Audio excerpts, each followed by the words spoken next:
Even when we're working with COVID-19, it's only high aerosol areas that we would use the other masks. To take this mask off, top first, and then the nose bridge section, and then straight into the bin, so you're never touching the full face. Then we have the ear elastic masks. Oh, dry throat. No, I don't have COVID. Okay, so to put these on under the chin, over the nose and around the ears.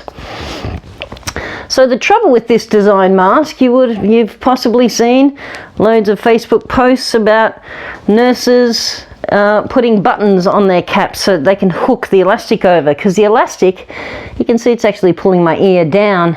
In this section here, we get burns from the elastic from them moving and sliding around, and it actually cuts us so that we can't wear them.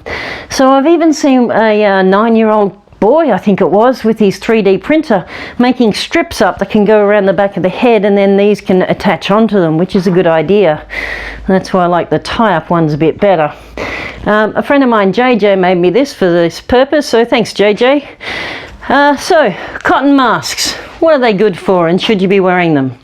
Well, this is a two-sided one. Ideally, I'd like 3 or 4 layers, because it's about the hole when we have fabric and it's gridded. It's about the gaps that are in the grid, what they will let through. These don't filter coronavirus well. The virus is too small for the gaps. But if there was a pocket in here and I could slide a HEPA filter, HEPA filter in there, then that would make it much safer. If I didn't have a filter and I was just to wear a cloth mask, the only time I would wear it would be if A, I was COVID-19 positive and I had to leave the house for some reason. You definitely want to wear a mask, preferably a surgical mask, to stop the virus from leaving you and it hitting other people. See, another thing about cotton is that it absorbs fluid, and as I put it on, you can see it's going to move. And as I breathe in, the fabric actually on the inside touches my lips. Now the problem with that, it's only good for around about 20 minutes, depends on the environment temperature. If it's hotter, not as long. Because as you breathe in and out, you create condensation inside the mask. And we know COVID travels in saliva, so if saliva were to hit your mask, you've got wet meeting wet, and it's easier for the virus to move through. So 20-ish minutes of research, they've been okay to use in a low viral environment. If you are looking after someone who is COVID-19 positive, you should also wear a mask, because you're high risk of being able to spread the bugs, even if you don't have symptoms. We know that some people are asymptomatic with this virus. In Australia, we don't have high viral areas. We've done really well at social distancing and really well at staying home. I know some people aren't getting it, but certainly the majority of us are getting it, and so that is making a huge difference, and it stopped us following the trend of the United States and England and a lot of other countries that are suffering badly. We're actually looking fantastic in Australia compared to most of the other countries around the world because of the harsh lockdowns that we've had. So if you are high risk, and I'll do another video on who's high risk, then it is worth you wearing a mask when you go to the supermarket.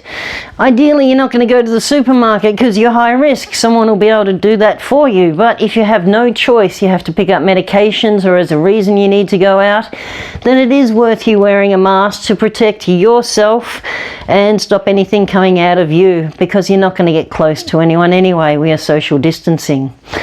So if you are COVID-19 positive, definitely don't leave the house without a mask. Don't leave your room without a mask. If you're nursing or caring for someone who's COVID-19 positive, you should be wearing a mask when you leave the house as well. And if you're high risk, it's a good idea to wear a mask, because you're not going to be out for a very long period of time, and we have social distancing, so it will just catch any random little virus or bug that goes past. for the rest of us, we don't need to. We don't have high viral areas. The amount of risk is very, very small if we keep social distancing. And I mean, if you're exercising, then you want to keep 5 meters away from anybody else. Because of the whole virus being able to travel in the wind from the saliva droplets, because some droplets are so small, gravity doesn't affect them for quite some time, and that's where we're reading that it can be affected or caught in the air for 3 hours. And that's extreme for someone who's really sick with a high viral load, and over the period of time those viruses are going to die off, so it's going to be a very weak virus after a period of time anyway. So it's about managing risks.